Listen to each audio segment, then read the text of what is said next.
Hello दोस्तों, welcome back to movie secret recap.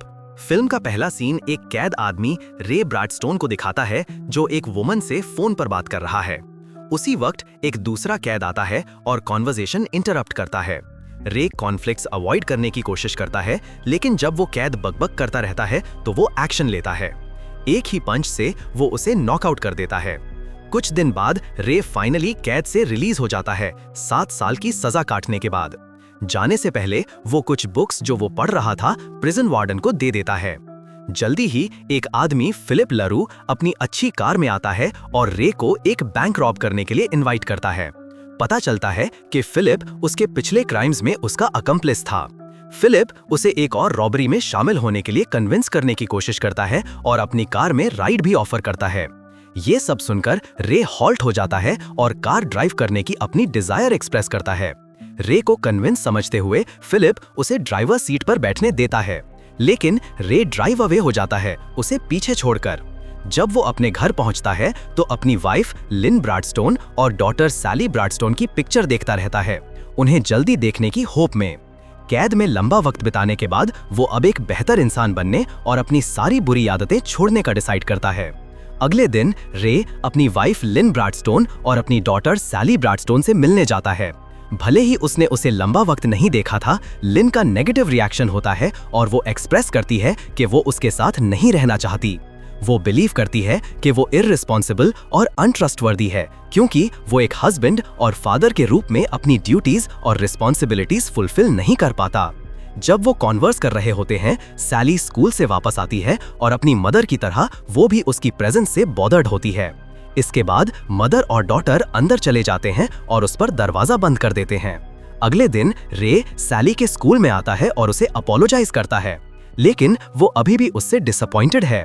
वो उसे पर्सुएड करने की कोशिश करता है कि वो बेहतर के लिए बदल गया है और अब से हमेशा उसके साथ रहेगा, लेकिन वो उस पर बिलीव नहीं करती और कोल्डली वॉक अवे हो जाती है। जल्दी ही रे फायर क्रैकर्स की आवाज सुनता है और जब वो वहां पहुंचता है तो कुछ स्कूल बॉयज को लड़ते हुए नोटिस करता है। वो जल्दी से लड़कों को अलग करता है और उन्हें प्रिंसिपल के पास ले जाता है। ठीक तभी सैली की टीचर मिस मिलर उसके पास आती है और वो दोनों एक दूसरे को इंट्रोड्यूस करते हैं। उसके बात करने के तरीके से इम्प्रेस होकर मिस मिलर उसे अगले हफ्ते म्यूजियम टूर पर उनके साथ चापरोन के रूप में चलने के लिए इनवाइट करती है। रे इमीडिएटली अग्री करता है, सोचता है कि ये सैली के साथ बॉन्ड करने का एक अच्छा अपॉर्चुनिटी हो सकता है। बाद में शाम को फिलिप रे के पास आता है और फिर उसे रॉबरी में शामिल होने के लिए कहता है, लेकिन पिछली बार की तरह रे डिक्लाइन करता है। पता चलता है कि पिछले वक्त में फिलिप ने उसे बिट्रे किया था और यही वजह थी कि रे जेल में पहुंच गया था। अगले दिन रे लिन से मिलने एक और बार जाता है, लेकिन इस बार वो उसके करंट हस्बैंड से मिलता है। वो दोनों ठीक उसके सामने किस करते हैं, जिसकी वजह से वो अपसेट हो जाता है। कुछ देर बाद रे फिर उसे पर्सुएड करने की कोशिश करता है कि वो अपनी फैमिली को खुश रखेगा, लेकिन लिन क्लेम करती है कि वो कुछ भी चेंज नहीं कर पाएगा क्योंकि उसके पास जॉब भी नहीं है।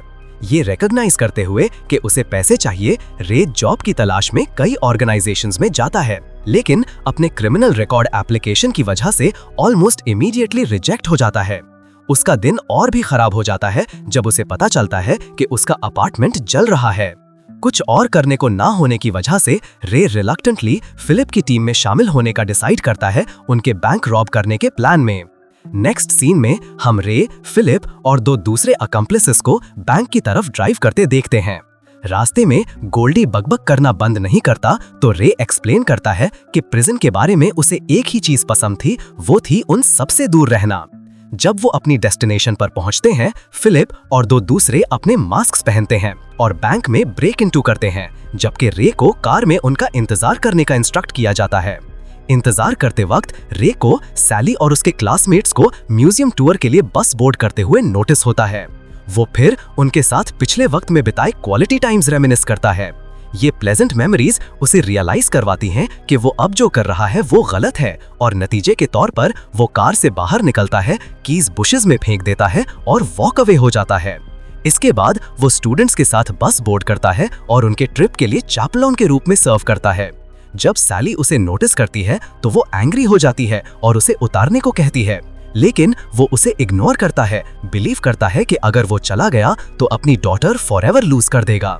दूसरी तरफ फिलिप और गैंग बैंक रॉब करते हैं और पैसे के साथ कार की तरफ दौड़ते हैं, सिर्फ ये डिस्कवर करने के लिए कि रे चला गया है और कार कीज मिसिंग हैं। कोई चॉइस ना होने की वजह से वो एप्रीहेंड होने से बचने की कोशिश में दौड़ते हैं, लेकिन टेल स्कूल बस की तरफ दौड़ता है, जिसकी वजह से वो ट्रिप ओवर हो जाता है और मनी बैग ड्रॉप कर देता है। पकड़े जाने के डर से वो बैग छोड़कर दौड़ जाता है, लेकिन कुछ देर बाद कुछ पुलिसमैन उसे एप्रीहेंड करते हैं और उसे ले जाते हैं। इसी दौरान फिलिप और गोल्डी एक कार स्टील करते हैं फ्ली करने के लिए और ड्राइव करते वक्त वो रे को स्कूल बस पर देखते हैं। बिट्रेयल पर इनरेज्ड होकर वो उसका पीछा करना शुरू करते हैं, लेकिन उनकी बदकिस्मती से वो एक्सीडेंटली एक ट्रक से टकरा जाते हैं। फिलिप फिर स्कूल कांटेक्ट करता है और किसी तरह स्कूल बस कहाँ जा रही है उसके बारे में इंफॉर्मेशन ऑब्टेन करने में मैनेज करता है। कहीं और डेल कॉन्शियसनेस रीगेन करता है और खुद को हॉस्पिटल में पाता है। जल्दी ही 2 पुलिस ऑफिसर्स उसे कन्फ्रंट करते हैं और पूरी रॉबरी के बारे में इंफॉर्मेशन डिमांड करते हैं। इंटरोगेशन के बाद पुलिस को पता चलता है कि मनी बैग एक स्कूल बस में है जो पास में पार्क्ड थी। नेक्स्ट सीन में रे और स्टूडेंट्स फाइनली म्यूजियम पहुंचते हैं, लेकिन अफसोस की बात है उन्हें पता चलता है कि टूर गाइड जो उनके साथ आने वाला था वो इल हो गया है। अपनी डॉटर को बोर्ड होने ना देने से रिफ्यूज करते हुए रे वॉलंटियर करने का डिसाइड करता है और स्टूडेंट्स को म्यूजियम में गाइड करता है। वो म्यूजियम्स और एनिमल्स के बारे में नॉलेजेबल लगता है क्योंकि उसने प्रिजन में बहुत सारी बुक्स पढ़ी हैं। स्टूडेंट्स के साथ डील करते वक्त रे फिलिप और गोल्डी को म्यूजियम में नोटिस करता है, तो वो स्टूडेंट्स को जल्दी से स्कूल बस वापस जाने को कहता है।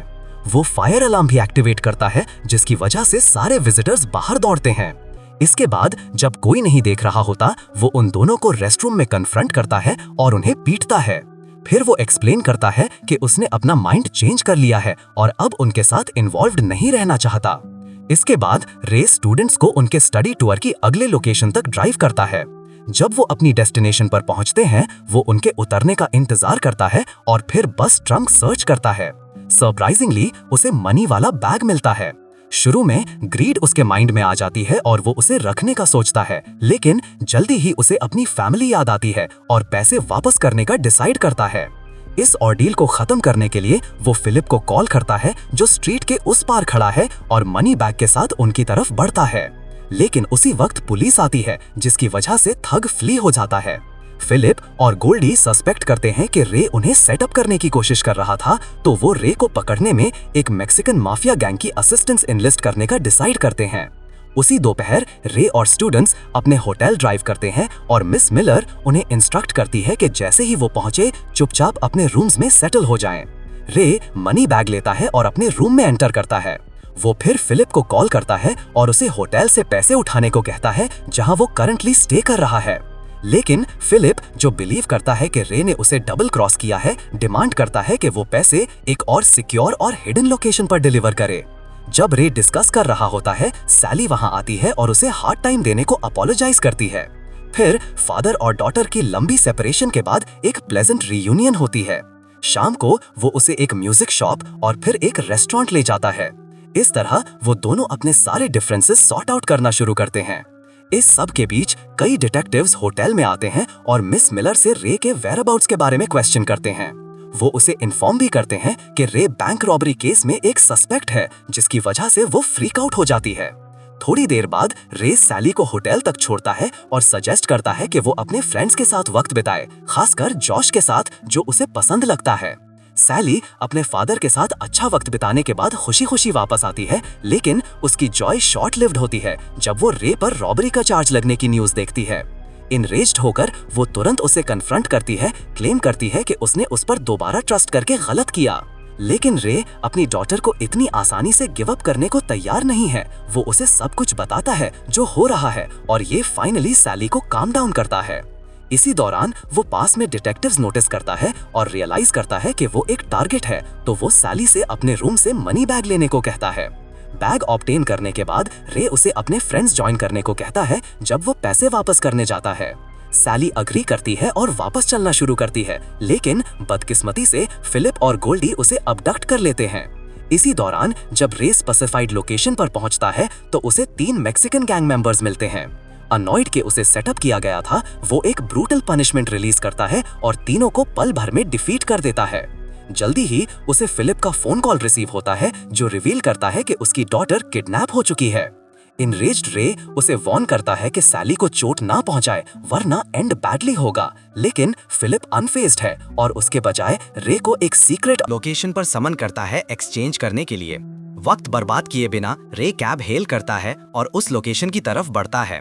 उतरने से पहले वो टैक्सी ड्राइवर को कुछ कैश हैंड करता है, उसे इंस्ट्रक्ट करता है कि जैसे ही सैली अंदर आए ड्राइव अवे हो जाए। प्लान के मुताबिक सैली सक्सेसफुली एस्केप करती है और अपने फ्रेंड्स के साथ होटल वापस आती है, लेकिन रियलाइजिंग कि उसका फादर डेंजर में है, वो उसकी असिस्ट करने का डिसाइड करती है। वो अपने 3 मेल फ्रेंड्स जॉश, साइमन और बेनी की हेल्प एनलिस्ट करती है। साइमन ने अपना आईपैड यूज किया अपने फादर का फोन ट्रैक करने के लिए, जबकि बेनी डिटेक्टिव्स को फायर क्रैकर से डिस्ट्रैक्ट करता है, जिसकी वजह से वो होटल से छुपकर निकल पाते हैं। दूसरी तरफ रे, फिलिप और गोल्डी द्वारा एक चेयर में रिस्ट्रेन्ड है क्योंकि उसने उन्हें फोनी बैग जिसमें डॉल्स थे से ड्यूप्ड किया है। फिलिप उसे पीटता है और मनी बैग की लोकेशन डिमांड करता है, लेकिन रे साइलेंट रहता है। कुछ मोमेंट्स बाद सैली और उसके फ्रेंड्स लोकेशन पर आते हैं और 2 टीम्स में डिवाइड हो जाते हैं। एक क्रिमिनल्स को फायर क्रैकर से डिस्ट्रैक्ट करती है और दूसरी रे को अनटाई करती है। इस सब के बीच रे एक अक्वेंटेंस, एक रेडियो अनाउंसर को कांटेक्ट करता है जो वॉइस रिकॉर्डिंग्स लाइव ब्रॉडकास्ट करता है। इवेंचुअली पुलिस और लिन भी ब्रॉडकास्ट सुनती हैं और क्राइम सीन की तरफ दौड़ती हैं। जल्दी ही फिलिप और गोल्डी रे और स्टूडेंट्स को गन पॉइंट पर रखते हैं। फिलिप, जो इस बात से अनअवेयर है कि उनकी कॉन्वर्सेशन रिकॉर्ड हो रही है, खुलेआम एडमिट करता है कि रे कंप्लीटली इनोसेंट है और वो सिर्फ उसका फायदा उठाना चाहते थे। वो दोनों उन सबको शूट करने वाले होते हैं, लेकिन उसी वक्त पुलिस आती है और दोनों क्रिमिनल्स को अप्रहेंड करती है। फाइनली रे इनोसेंट डिक्लेयर्ड हो जाता है क्योंकि रॉबरी के वक्त वो स्टूडेंट्स के साथ बस में था। जल्दी ही लिन भी आती है और अपनी डॉटर के फाइन होने की खबर सुनकर रिलीव्ड हो जाती है, लेकिन वो अपने एक्स हस्बैंड को बच्चों की लाइव्स एंडेंजर करने के लिए स्लैप करती है। रे रिएक्ट नहीं करता और सिर्फ कहता है कि वो एक बेहतर इंसान बन गया है। फाइनल सीन में रे रेडियो स्टेशन पर है जब उसे फिलिप का कॉल रिसीव होता है, जो उसे प्रिजन में लाइफ एडजस्ट करने के बारे में उसकी एडवाइस मांगता है। रे 3 एसेंशियल्स मेंशन करता है: confront it, be truthful and sleep with the bag against the wall.